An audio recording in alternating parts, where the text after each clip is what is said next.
Namaste and good evening. Today I am here to welcome you to the Bhutanese Nepali Cultural Graduation Ceremony of 2022. First and foremost, I would like to thank the Bhutanese community of Central Ohio for giving me this opportunity.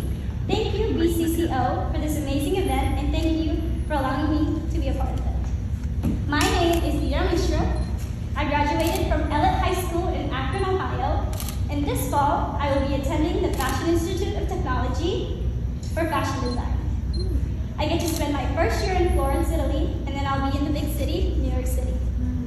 I spent my past year dedicating all of my free time into constructing the perfect portfolio to get into my college. I'm sure all of you here have had to figure out the steps you have to take to get into a college, and also all the FAFSA stuff. It's exhausting, right? Especially when your parents have no clue how to help you with it. Many young adults in our community don't want to do the whole college thing for this exact reason. This alone causes a lack of motivation in young adults. I used to question kids for working in factories in the US, Nepali kids specifically. I did this because we came here to escape that in our future. We came to the United States to excel and show the world exactly who we are. Not to work in a factory for the rest of our lives, but as I began my application process, I began to understand the struggles. Seeing that tuition bill on my financial aid checklist was surely a shocker, but I went for it. My mind was set on my success. I decided that I will absolutely do it. You see, I value higher education very, very much, just like the rest of you. We are very smart people, and we have the best advantage of being bilingual and of making America diverse. If we apply our dedication to these advantages, we can have the future of our dreams. On that note, our society praises higher education. However, no one is willing to invest in it. Why? There are so many factors that come with getting into college, like the application process, and one of the biggest concerns being student loans. We have come to the US, but we still stand in the midst of the lower middle class. Our parents are not able to provide for us. We have come to the US. I strongly feel that slowly and in time, we need to raise scholarships and grants within our community. We need to show our love for higher education by supporting it with our actions. It is 2022, and we now have enough leaders in our community that are successful enough to where they can help us. Graduates, you and I have to be strong enough to ask for their help to fulfill our dreams. This way, we are able to help our community when we too become successful enough.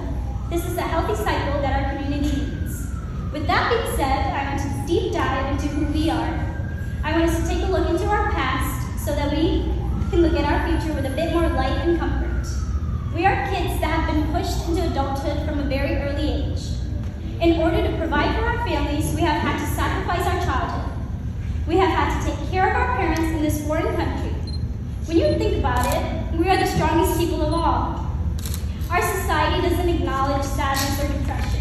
Considering that, we have had to force ourselves to be mentally strong.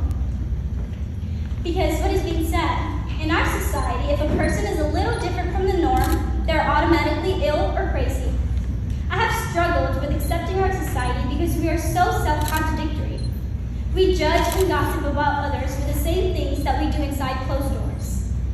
We are so fixated in keeping up a reputation that we forget that we are individuals that have a life of our own. We want to create a perfect image for ourselves and our families for the rest of the community, knowing that no one is perfect.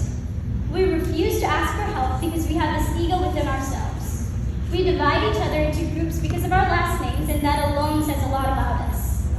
We live in a country of freedom, yet we restrict ourselves from these freedoms. I don't know about you guys, but I'm fed up. I'm fed up with trying to please everyone. I'm fed up with trying to be someone for society. I'm done with all of our stigma. I'm done being judged. My parents did not bring me to this country for me to fall back into the system. And so I simply will not allow myself to fall into it. If I'm ready to move on, I want to make sure to bring everyone with me. We have the freedom to achieve so many things in our lifetime, so who are we to stop ourselves? Who are they to stop us? I will make sure to climb the ladder, and it is entirely up to you to follow suit. With that being said, graduates, it is up to our generation to break the bad habits of our society. Our future is entirely up to us. We raise our kids how we raise our kids and how we decide to treat others from now on is entirely up to us. If we want to make a change in our society, it is entirely up to us. We have the power, so let's utilize this power. I have just started to educate myself on our past so that I can justify our society. Bhutanese refugees now live all over the world, yet our story is largely unknown, even by its own people. Now, I will not discuss our history today because I only have so much time up here, but I do want to let you know that our history is known as one of the most protracted, meaning drawn out, and neglected refugee crises in the world. It is truly amazing learning what our ancestors have gone through for us to be here at this moment. We cannot change our history, and that is not my purpose here today, and nor is it yours. I hope that after today, if you haven't already, you research our history because you will be able to appreciate everything and every opportunity that we have received to this day, including this wonderful event. We are young and we have the will. We are now fully capable of turning our lives around for the good. Graduates, we are the future of our community. I want to see you take full advantage of this. Remember, always know where you came from, but never lose sight of where you're going. Congratulations, graduates. I hope you keep flourishing, be good, and do good. Namaste, and thank you, everyone.